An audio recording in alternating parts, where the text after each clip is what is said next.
সাতজন আল্লাহর ওলি যুবক এবার চিন্তা করলেন জালেমের দেশে থাকা যাবে না। আমার প্রিয় ভাই গভীর মনোযোগ, যুবকের সংখ্যা হলো 7। মধ্যরাত্রিতে রাষ্ট্রনায়কের ভয়ে পলায়ন করতেছেন। হিজরত করাও আল্লাহর বিধান, হিজরত করে চলে যাচ্ছেন। কিছু দূর যাবার পর একটা কুকুর সামনে পেছনে সব সময় শুধুমাত্র পেঁচ লাগতেছে। সামনে গিয়ে বলে ভাই, তার ইশারায় বোঝাই ভাই তোমরা কই যাও কই যাও। ইমলেকা চিন্তা করলেন এই মধ্যরাত্রিতে একটা কুকুর যখন আমার ডানে পিছে সামনে পেছে ডানে বামে যখন বারবার ডিস্টার্ব করতেছে, কুকুরটা যদি চিল্লাচিল্লি শুরু করে দেয় তাহলে এই জালেম স্বৈরাচারের দোসরেরা ঘুম থেকে জাগবে, আমাদেরকে দেখবে, আমাদেরকে গ্রেফতার করবে, আবার জেলে ঢুকাবে, আয়না ঘরে ঢুকাবে, রিমান্ডের পর রিমান্ডে নেবে। কথা বলেন না কেন? এই জন্য করে উনি চলে যাচ্ছেন। কিছু দূর যাবার পর কুত্তা তারপরেও যখন বারবার ডিস্টার্ব করতেছে,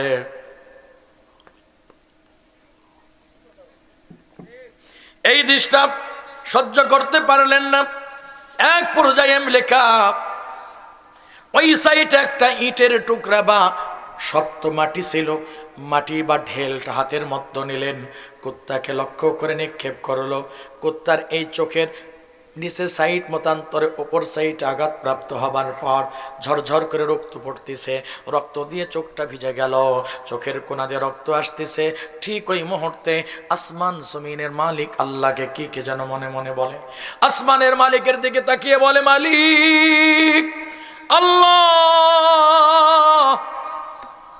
এই সমস্ত মানুষ এরা দেশ থেকে পলায়ন করতেছে কেন? আমি তো জানি মাওলায়ে কারীম, কিন্তু আপনার কাছে আমার ফরিয়াদ, আমার আকুতি, আমার আবেদন, এদের কাছে বোঝাবার মতো ভাষা আমারে দান করে দাও। আমি যেন এদের মতো করে কথা বলতে পারি সেই শক্তি আমারে দাও। তা না হলে তো আমার মন কি বলছে এটি তারা বোঝে না।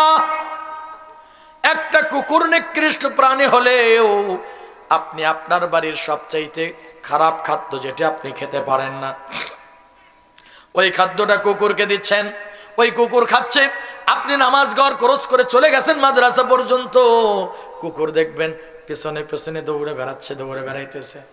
আবার বাড়িতে আসছেন, 2 পা দেখবেন এরকম লাপাই আর ল্যাসটা লাড়ে আর বলে, মুনিব আপনি আমারে খাওয়ান, আপনি আমারে পড়ান, আপনি আমারে সব করেন, আপনি কোত্থেকে আসলেন? এই যে সমবেদনা জানাচ্ছে কুকুর, এই কুকুরটা মালিককে ডেকে বলে, মালিক আল্লাহ, আমি নিকৃষ্ট প্রাণী হলে কি হবে?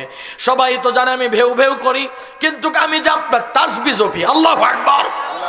ও মালিক, এই মানুষগুলো চলে যায়, আমার একটু জবানটা খুলে দেন, আমার মনের কথাগুলি তাদের সঙ্গে শেয়ার করতে চাই। আমার প্রিয় ভাই, সায়াকুলুনা সালাসাতুর রাবিউহুম কালবুহুম ওয়া ইয়াকুলুনা খামসাতুন সাদিসুহুম কালবুহুম রাজমান বিল গায়ব ওয়া ইয়াকুলুনা সাবআতুন ওয়া থামিনুহুম কালবুহুম কুর রাব্বি আ'লামু বি'ইদ্দাতিহিম মা ইয়া'লামুহুম ইল্লা কলিল ফালা তুমারি ফীহিম ইল্লা মিরাআন যাহিরান ওয়া লা তাস্তাফতি ফীহিম মিনহুম আহাদা। আল্লাহ তাআলা কুকুরের জবান খুলে দিলেন, মানুষের মতো করে তার মুখ থেকে কথা বের হচ্ছে। ইমলাকাকে ডেকে বললেন, ও ইমলাকা, তুমি আমাকে আঘাত করেছো, আমার মনে কোনো দুঃখ নাই, মনে কোনো কষ্ট নাই। ইমলাকা, আমি তোমার কাছে ছোট্ট একটা কোশ্চেন করতে চাই, প্রশ্ন করতে চাই। ও ভাই ইমলাকা, তোমার কি থাকার জায়গা নাই? তোমার কি বাবা নাই? তোমার কি মা নাই? ও ভাই এতটুকু জবাব চাই। বলে আব্বা আছে, মা আছে, পরিবার আছে, থাকার জায়গা আছে। কোথায় যাও, কেন যাও? বলে জালিম অত্যাচারীর দেশে থাকবো না, জালেমের দেশে থাকলে ইমান থাকবে না, ইমান ধ্বংস হয়ে যাবে, বেঈমান হয়ে মারা যেতে হবে। না না না, আমি এর দেশে থাকবো না, এর দেশ থেকে পলায়ন করে হিজরত করে অন্যত্র চলে যায়।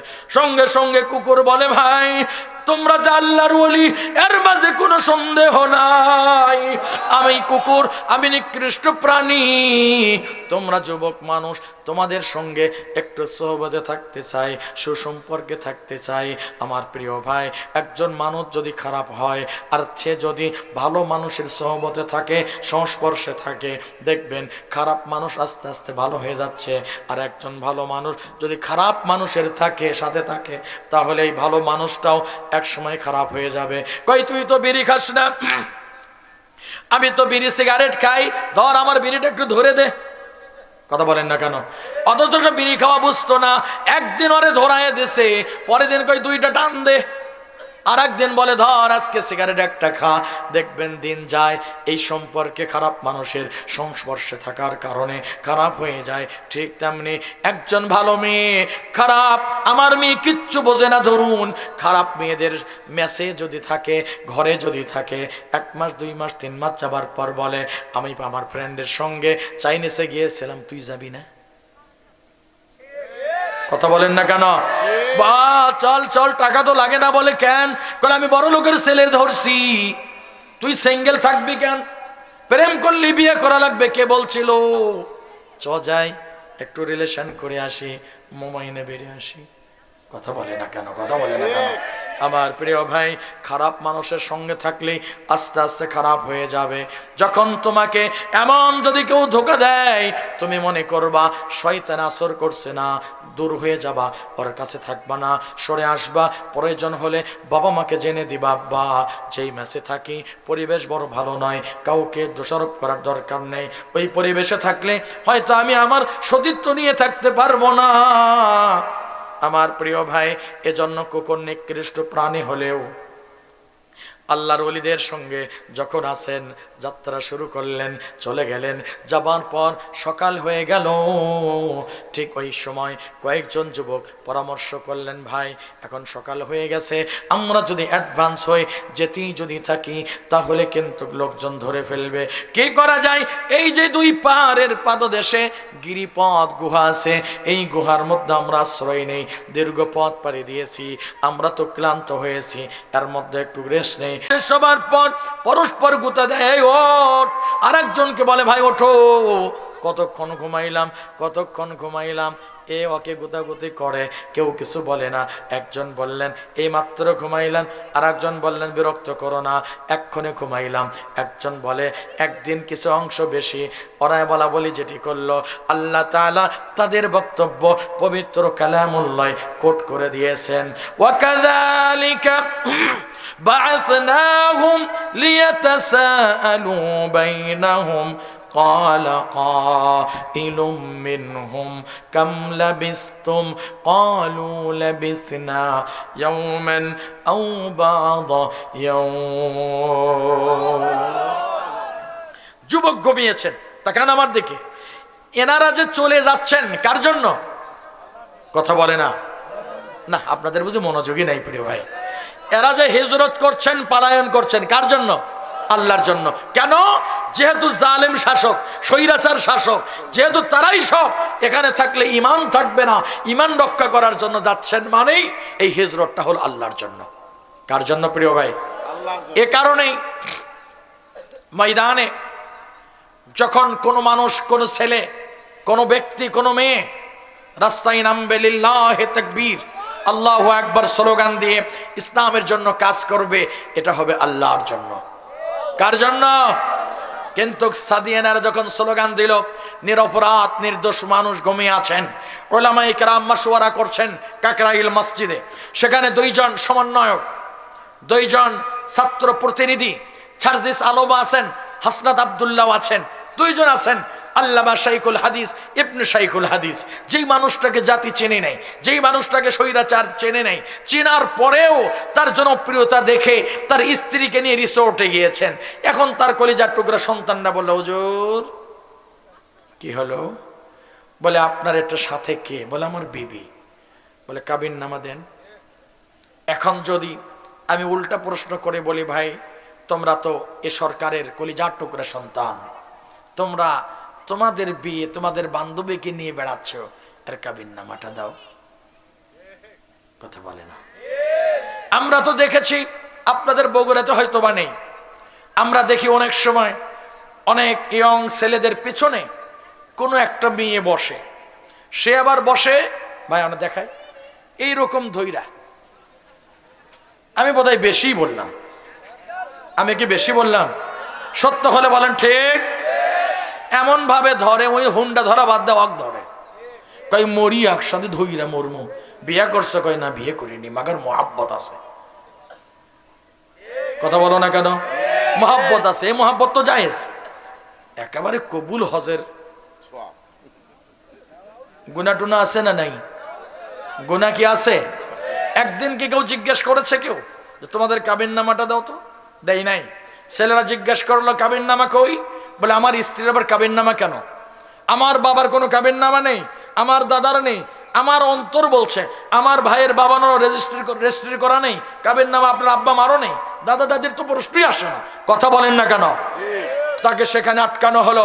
কারণ হলো স্বৈরাচারের সেই লালায়িত সন্ত্রাসী বাহিনী, তারা অ্যাটাক করলো। আর সবুজ সাংবাদিক যারা ছিল, চাটুকার সাংবাদিক, এরা সাংবাদিক নয় তো, এরা ছিল সাংঘাতিক। কথা কি ঠিক? এদের পাওয়ারে, এদের অত্যাচারে জাতি থাকতে পারে নাই। মাহমুদুর রহমানের মতো একজন আমার দেশ পত্রিকার সম্পাদক দেশে থাকতে পারে নাই। কথা বলেন না কেন? তাদের অত্যাচারে দেশান্তরিত হতে হয়েছে। সেই আলেমকে সেখানে অত্যাচার করলো। তাওহীদে জনতা বলল কি মামুনুল হককে গ্রেফতার করবে, আটকাবে? হতেই পারে না। লক্ষ লক্ষ মানুষ নেমে আসলো, মুহূর্তের মধ্যে পুলিশ ছেড়ে দিতে বাধ্য হলো। শেষ পর্যন্ত সরকার বলল এর ট্রান্সফার করো, চাকরি খাও। এরা ওরে ধরতে পারলো না কেন? আরে ধরতে পারে না, গুলি চালাও। হাসিনার একটাই স্লোগান ছিল, সব সাফ করে দাও, শুধু আমার চেয়ারটা ধুয়ে দাও। কথা বলেন না কেন? আমার প্রিয় ভাই, সেই মামুনুল হক শাইখুল হাদিসের ছেলে, ইবনে শাইখুল হাদিস। মনে রাখবেন, বাঘের বাচ্চা কোনোদিন ভেড়ার বাচ্চা হয় না। কি মনে করেন ঢোড়া সাপ থেকে কি গোমা সাপ হবে? ঢোড়া সাপ ঢোড়া সাপে, গোমা সাপ গোমা সাপই। বাঘ থেকে কোনোদিন বিড়াল হয় না। শাইখুল হাদিস আল্লামা মরহুম আজিজুল হক রাহমাতুল্লাহি আলাইহি এই আওয়ামী লীগের আমলে জেল খেটেছেন, রক্ত দিয়েছেন। তার সন্তান বলেছেন জীবন দিব, জালেমের কাছে মাথা নত করব না। জেলে দিল, 3 বছর জেল খাটলেন। সেই মানুষটা বের হলো, তাকান, পায়ের মধ্যে ডান্ডা বেড়ি, কোমরের মধ্যে রশি, হাতের মধ্যে হ্যান্ডকাফ, না জানি কতগুলি হত্যা মামলার আসামি। আপনাদের কি মিথ্যা বলছি আমি এগুলো প্রিয় ভাই? আল্লামা সাঈদী রাহমাতুল্লাহি আলাইহি, যেই মানুষটা এশিয়া মহাদেশের মধ্যে শ্রেষ্ঠ মুফাসসির, কথা বলেন না কেন?